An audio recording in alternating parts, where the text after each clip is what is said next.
Are the Minnesota Vikings Super Bowl contenders?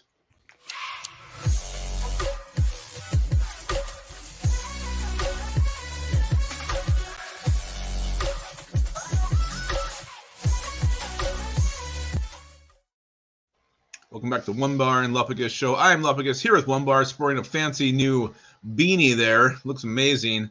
And we're going to answer the question, are the 2022 Minnesota Vikings legit Super Bowl contenders? Oh, this whole thing? Yeah. It even makes you look not so pale.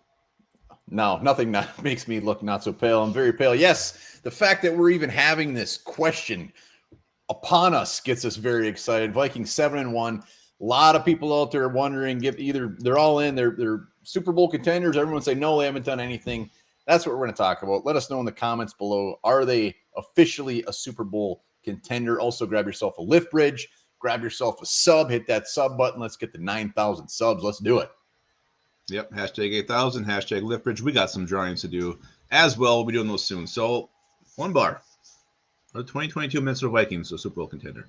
Let's just do it. Just get right into it. Yeah, they are. Damn right they are.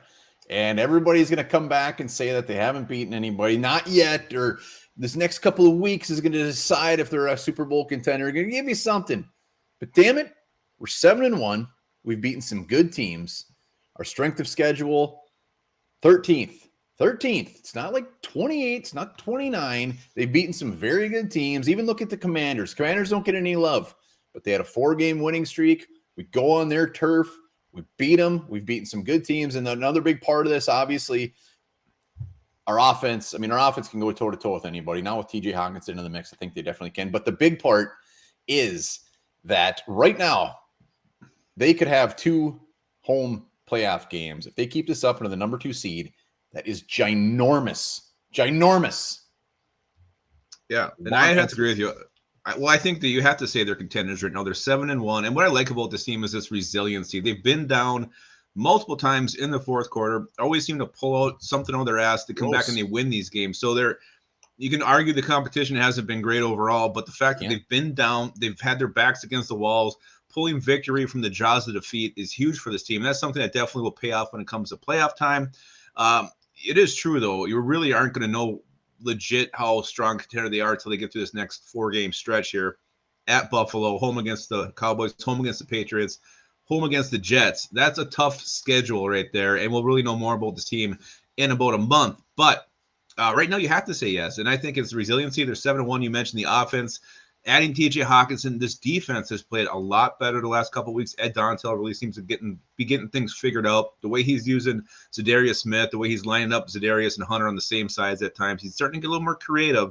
And I think this team is just starting to gel a little bit. And they weren't definitely not gelling the first half of the season.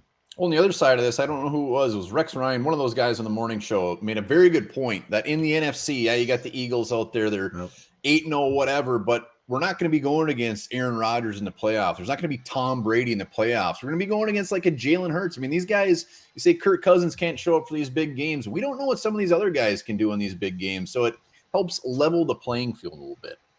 Yeah, and the Eagles are 8-0, but I mean, people have been bitching about their schedule too, who they've played. Yeah, they kicked our ass, but it was week 2, and I didn't like the way Donatell called that game either. So I don't think there's that one dominant team out there, that one favorite. The AFC definitely have a couple teams in the Bills and the Chiefs, but even they have shown some weaknesses, some chinks in the armor there. So again, this whole NFL I think is wide open. So Vikings can continue to play well, keep battling late in games and finding these ways to win when you're not playing perfect football is huge. So when they do start playing perfect football, this team could be one of the best in the league. Offensive line is huge. And they're contenders. They're contenders, 100%. They got to keep that number 2 seed. It's a must.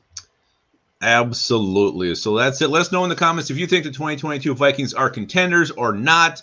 Also, don't forget to drop those hashtags. Hashtag 8,000. Hashtag LiftBridge.